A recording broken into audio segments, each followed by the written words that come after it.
Hola, ¿qué tal amigos? Nos volvemos a encontrar en un nuevo capítulo de Conversando la Educación en Ertzegoyen TV. En esta ocasión, que es nuestro quinto capítulo, vamos a conversar respecto de las redes sociales. Pero no solamente del tema de cómo es una red social o de qué forma ha influido en la cultura nacional, sino que específicamente vamos a conversar del lenguaje que se utiliza en estas redes sociales y de qué forma ha ido influyendo en el lenguaje culto formal que habitualmente se debe utilizar en un establecimiento educacional. Para ello, contamos con la presencia de dos invitados. Tenemos como invitada especial a la doctora Gina Burdiles, doctora en lingüística de la Universidad Católica de la Santísima Concepción, ¿cierto? Quien nos va a acompañar precisamente para poder referirnos a este tema, y a nuestro profesor estrella, Jaime Pinto, que él acostumbra a hacer uso de las redes sociales en su asignatura. ¿Cierto? Sí. Perfecto. Entonces, vamos a dar inicio. Lo primero que les quiero consultar es, ¿qué es el lenguaje? ¿Cuál es la importancia del lenguaje? Por favor. El lenguaje es una capacidad humana de establecer interacción con los demás y que normalmente la gente restringe al lenguaje verbal, pero que tiene muchas otras manifestaciones y otras vías. Por ejemplo, las físicas, las gestuales, pero también las musicales, las de los sonidos, las del el uso de las figuras, de los espacios, de los colores. Entonces el lenguaje creo que es mucho más de lo que normalmente pensamos. O sea, utilizar determinados colores también forma parte de un determinado lenguaje. También comunica. También comunica. Así es. Ya. O sea, bajémoslo un poquito más. El lenguaje es comunicación. Es nuestra capacidad de poder transmitir algo. Ajá. Ahora, cuando hablamos de tipos de lenguaje, de vías de lenguaje, de tipos de lenguaje, y nos restringimos al lenguaje verbal, llegamos al punto que tú señalas al principio del programa como lo que nos interesa conversar hoy, que es el lenguaje de las redes. Pero las redes, el lenguaje de las redes tiene que suplir para poder comunicar estos otros elementos semióticos, estos otros signos o significados. Tiene que modificarse, y por eso es que la gente lo percibe como distinto al lenguaje verbal normal oculto. Perfecto. Pero es porque cumplen funciones distintas. Jaime, ¿cómo utilizas tú el tema de las redes sociales o por qué las utilizas en tu asignatura? A ver, yo pondría un poco el tema en contexto en relación con el lenguaje y las redes sociales. Y lo digo porque hace unas semanas atrás leí en la prensa una reflexión de Vargas Llosa en relación con Internet. Y me pareció bastante interesante lo que él dice, porque él indica que Internet ha matado la gramática. Lo dice textual. Y dice que vivimos en una especie de barbarie sintáctica. Entonces, personalmente no estoy de acuerdo con Vargas Llosa en la opinión que da.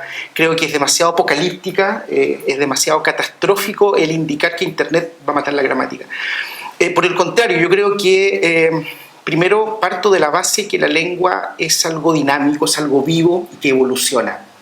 Por lo tanto, lo que hoy día podría parecer, entre comillas, incorrecto, puede perfectamente en un par de años o en 3 o 5 años más ser la norma lingüística.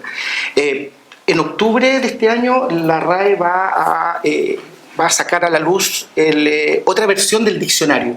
En esta nueva versión del diccionario de la RAE vienen alrededor de 2.000 vocablos, y de los 2.000, un 80% de esos vocablos tienen una relación directa o indirecta con las tecnologías de la información.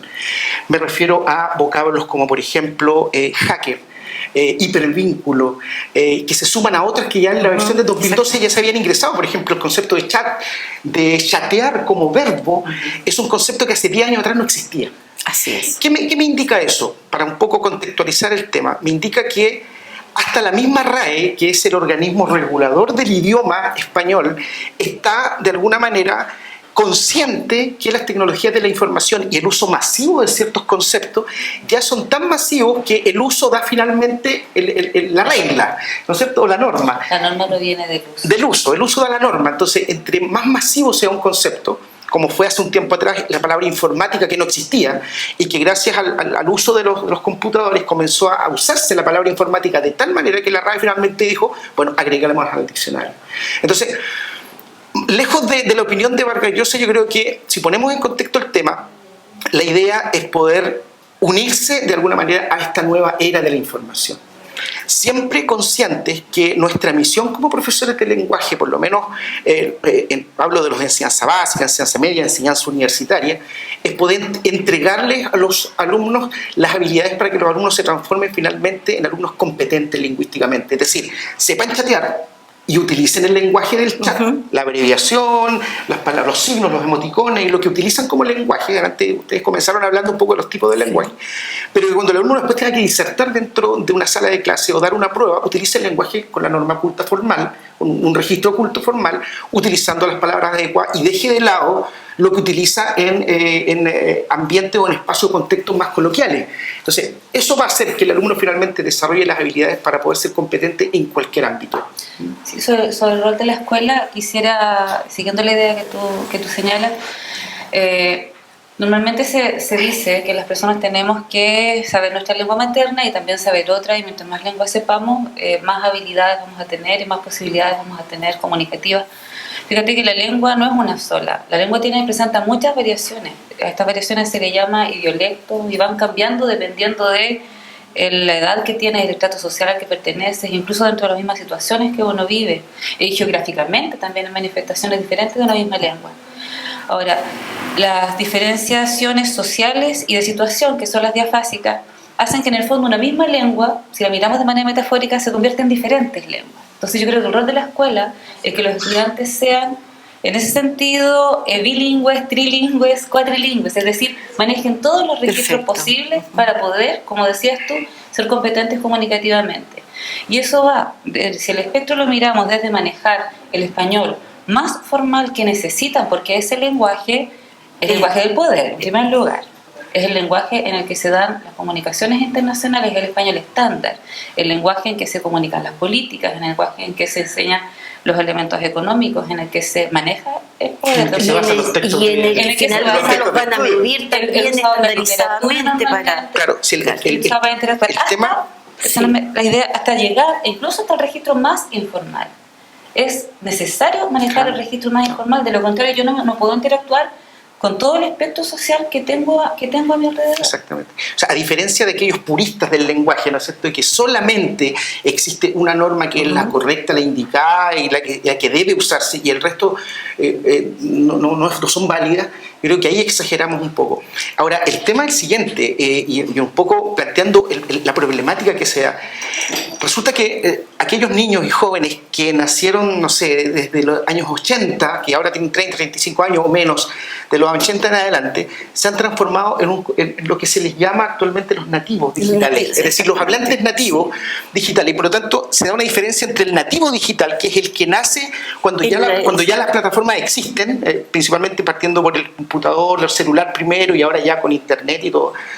Y también existirían entonces los inmigrantes digitales, es decir, somos todos aquellos que nacimos antes de los años 80, antes que existieran las plataformas. Por lo tanto, en una sala de clase... O sea, yo soy nativa digital y tú eres inmigrante. No, somos los dos inmigrantes. Somos los dos inmigrantes. Yo soy inmigrante. Y no me van a dar... Ahora, el tema es que en una sala de clase se encuentra un inmigrante digital frente a 35 nativos digitales. Entonces, el nativo digital es el que piensa como primera lengua, inclusive en forma consciente o inconsciente, como hablamos de distintas lenguas, el nativo digital transformaría esa lengua digital como la primera lengua. Entonces, existen otras situaciones que son las menos, donde él tiene que escribir, tiene que leer en un texto impreso, etc. O sea, pero el resto... Es el tema de repente que también nos cuesta tanto que los chiquillos tengan un cuaderno, que escriban un determinado contenido. Por lo mismo, porque ellos como nativos digitales nacieron en un contexto en el cual han usado virtualmente, digitalmente, y han hecho uso de los artefactos.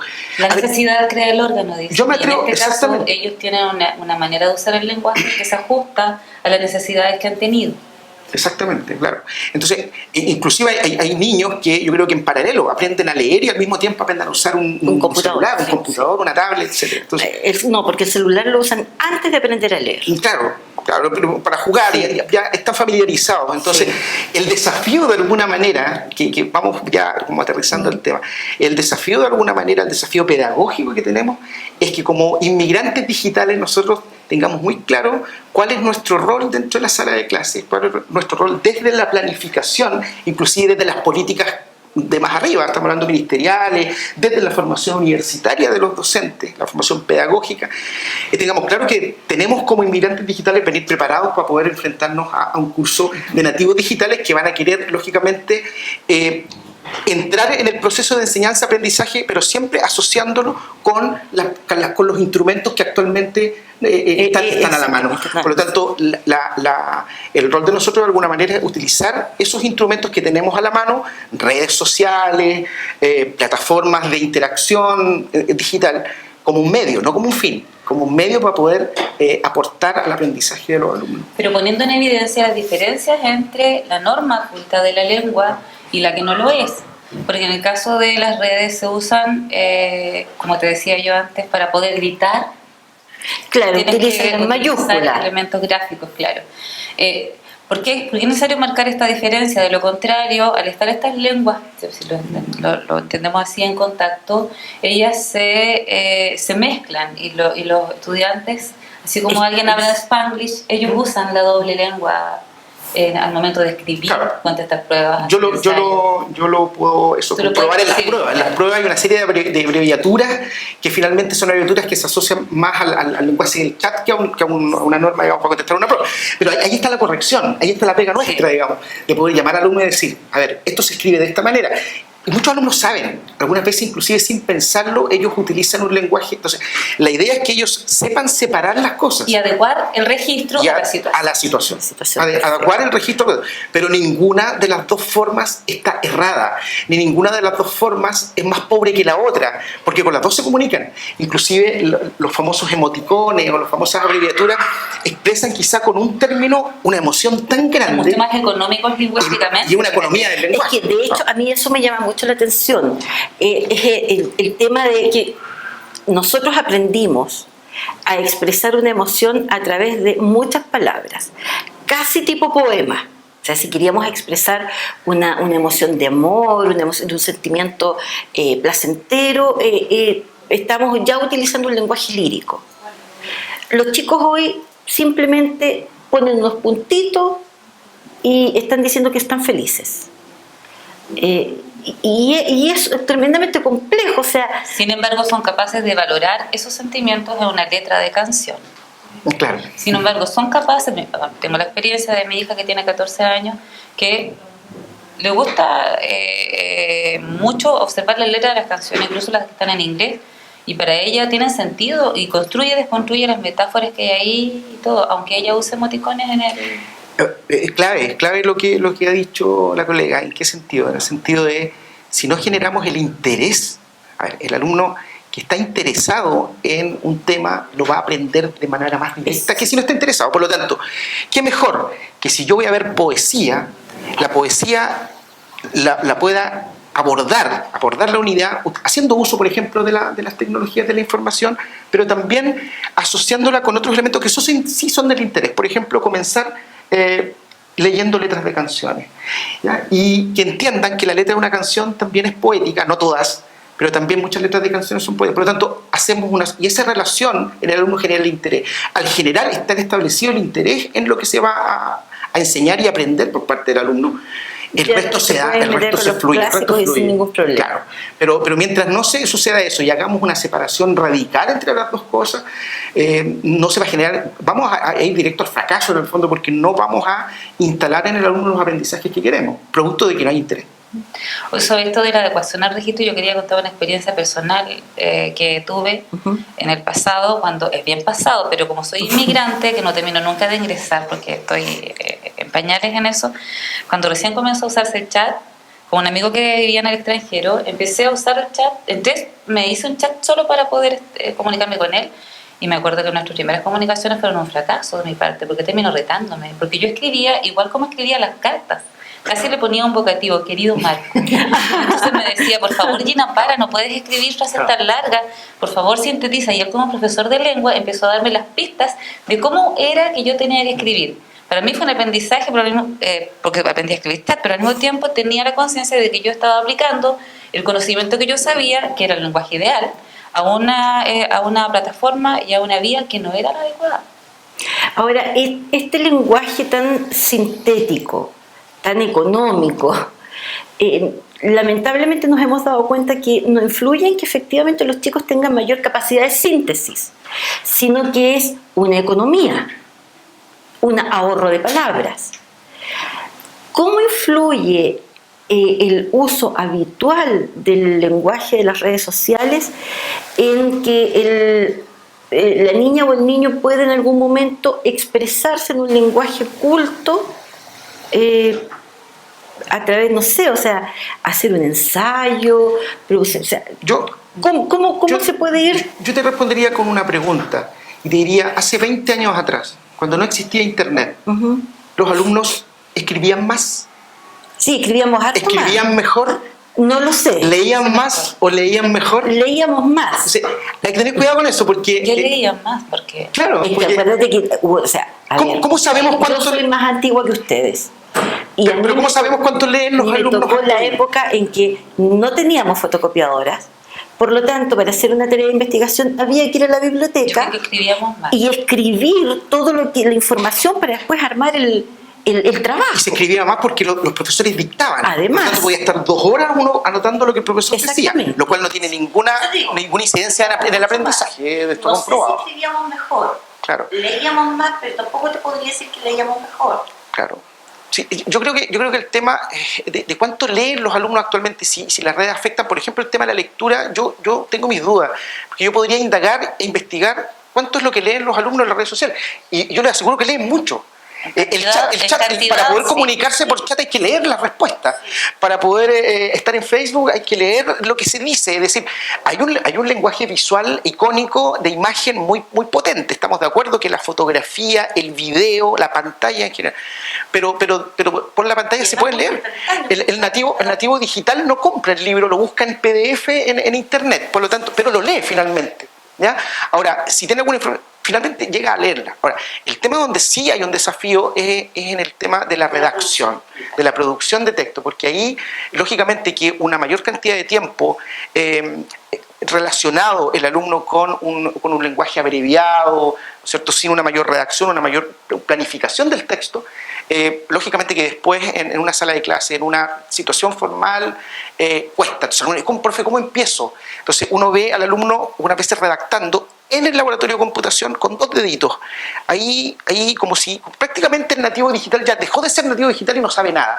Y después cuando termine el profe, y ahora puedo meterme a Facebook, y ahí los dedos son los 8 dedos y más. Y ahí, o sea, cambió la velocidad de escritura, porque obviamente está en una plataforma que era familiar. Pero si yo le digo, redacta un ensayo y hazlo en el computador, ahí como que los dedos se le traban. Es decir, con los contextos, digamos, en ese contexto donde que está el desafío de poder de alguna manera familiarizarlos con una forma de poder producir un texto adecuadamente, porque si no, se va a acostumbrar, ¿no es cierto?, solamente al lenguaje.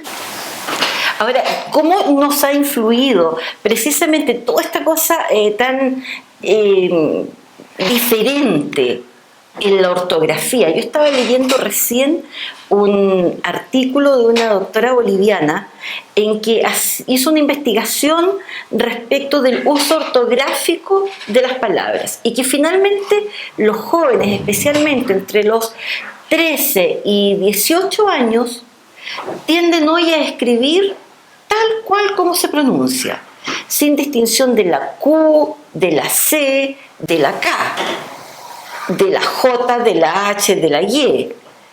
Entonces, ¿cómo nos ha ido afectando? ¿Cómo creen ustedes que va este futuro del lenguaje precisamente por la masificación de este lenguaje diferente? A mí los problemas de ortografía, y quizás me vas a odiar, no me preocupa. A mí me dan dolor de guata. Mayormente porque, además tiene una explicación. el sistema fonético y el sistema grafémico no calzan. Entonces la lengua desde su origen está... El hecho de que en España la diferencia entre casa y caza exista, para nosotros no corresponde. Entonces, en que sí comparto la preocupación en que la ortografía es un elemento social muy importante. Por lo tanto, cuando los estudiantes deben aprender a manejar la norma culta, es porque manejar esa norma habla de ti. Todo significa. Cómo me visto significa, cómo hablo significa, cómo escribo significa.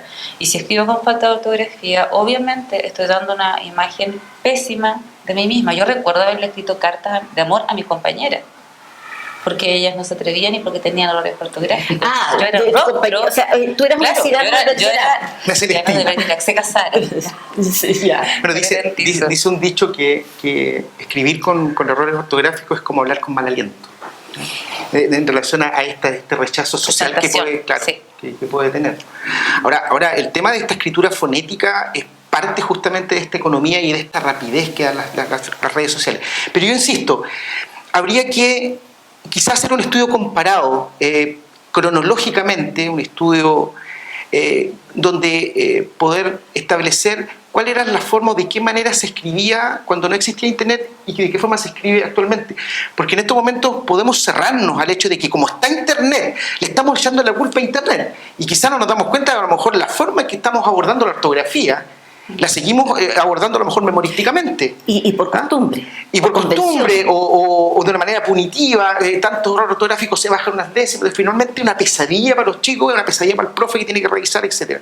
Entonces, yo creo que habría que preocuparse de eso, de ver los aspectos metodológicos, más que cerrarse en el tema de solamente que las redes sociales son las que perjudican. Porque yo, insisto, haría un estudio comparado, hace 20 años atrás, cómo se escribía. Muchas veces nos olvidamos, o como dice García Márquez, nos acordamos solamente de las cosas buenas, por eso, ¿no es cierto? Sí, esos tiempos pasados fueron mejores. Claro. Yo sí comparto una preocupación que, a propósito de lo que tú señalabas, por la forma en que leían y cuánto leían.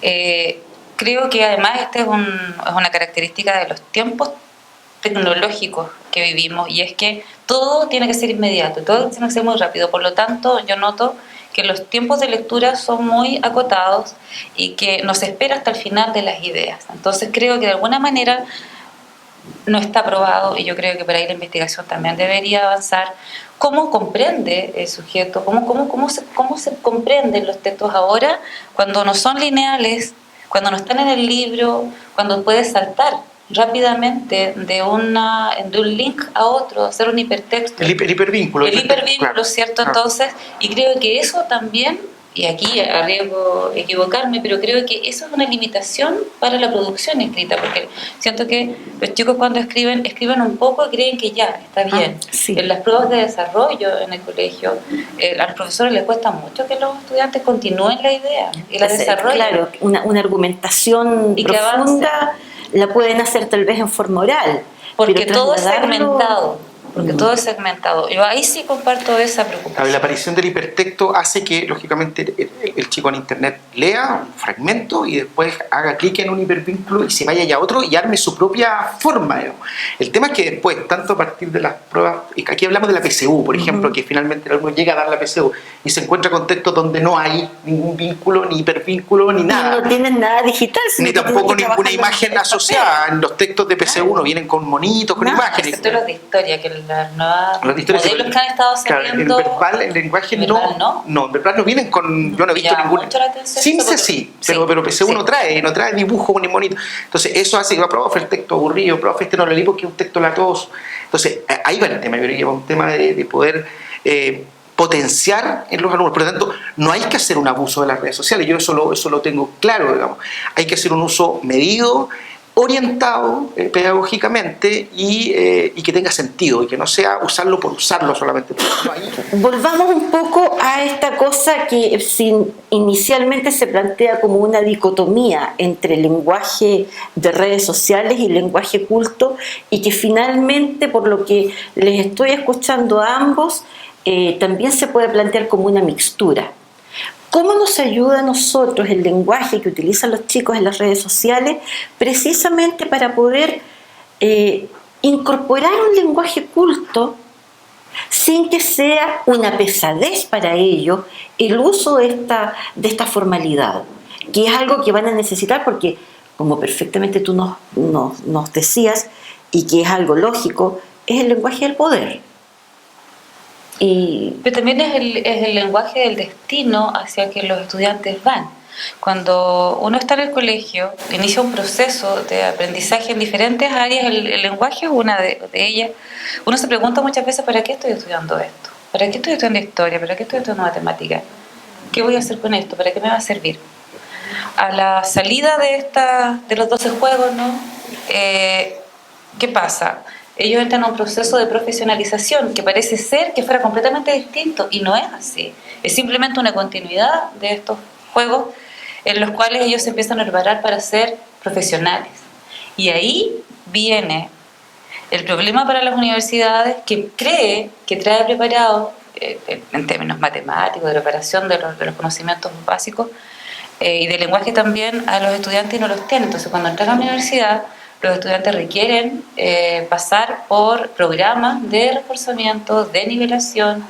En muchas universidades tienen este tipo de programa instalado, y en casi todas las universidades tienen en los primeros años programas de expresión oral y escrita, porque hay que volver a enseñar a leer. Que me ha llamado la atención. Pero lo que ocurre es, y aquí voy a introducir el concepto de alfabetización.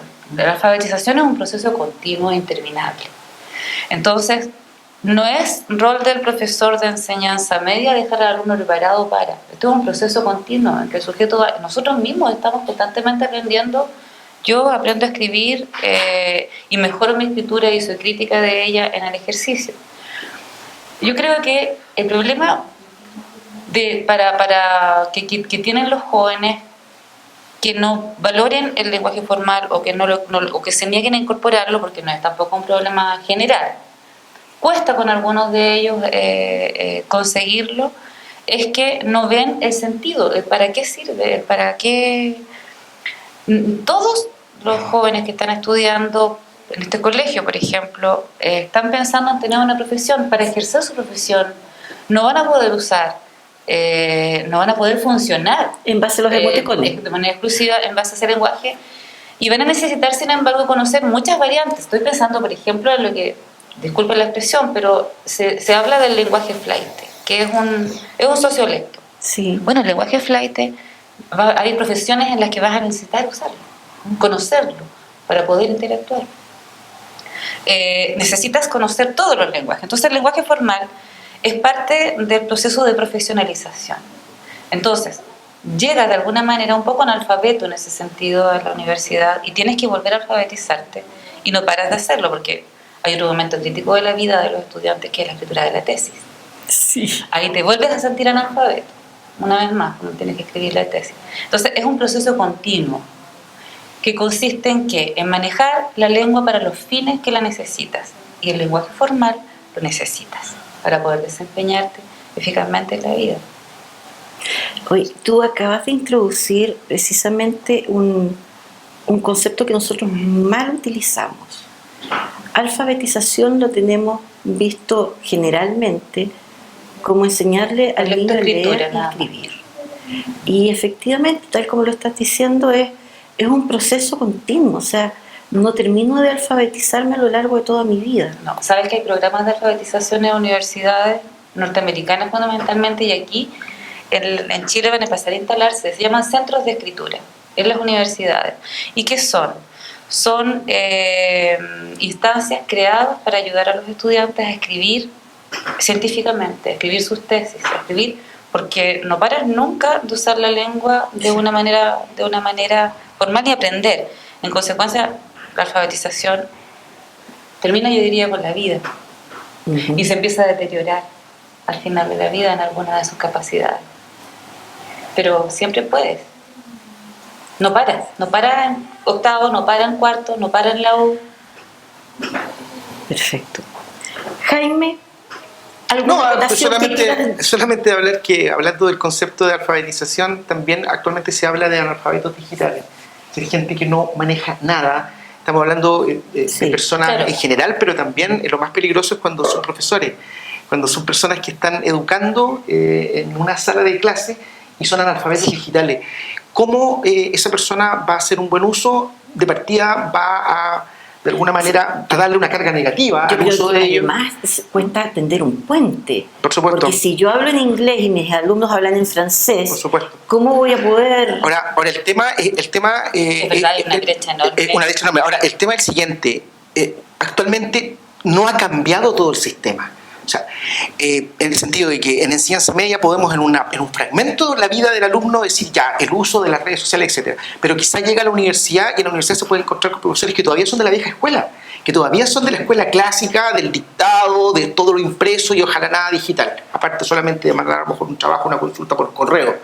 Pero entonces, si hablamos quizá de una alfabetización permanente, yo creo que como sociedad debiéramos estar conscientes que el tema va para allá. El tema de las redes sociales y las tecnologías de la información ya es imposible que retroceda. Por lo tanto, o nos unimos y nos subimos a este barco y tratamos de equilibrar en cuanto a las habilidades lingüísticas de los alumnos que sean competentes en distintas situaciones, o vamos a quedarnos con un tipo de enseñanza, un tipo de proceso de enseñanza-aprendizaje de la lengua que no va a interesar al alumno. Por lo tanto, va a ser tiempo perdido, horas perdidas, esfuerzos, planificaciones que finalmente no se van a llevar a cabo porque a los alumnos no les interesa. Bueno, en realidad resolver un problema como este, en que finalmente estas dicotomías o antinomias no son tales, sino que podemos trabajar con una mixtura, da para un programa tremendamente largo y muchos más. Lo que sí podemos dejar como síntesis es que nuestra lengua evoluciona. Y en esta evolución tenemos que estar muy prestos e integrarnos mucho los profesores porque somos formadores de las nuevas generaciones y debemos estar también atentos a lo que ellos nos están proponiendo y a sus formas de interactuar. Y eso era precisamente uno de los aspectos que queríamos mostrarles a ustedes de cómo se utiliza estas nuevas tecnologías y estas nuevas formas de comunicación dentro de nuestro departamento de lenguaje. Soy María Eugenia Lobos, conversando en la educación en Ertzegoyen TV. Muchas gracias.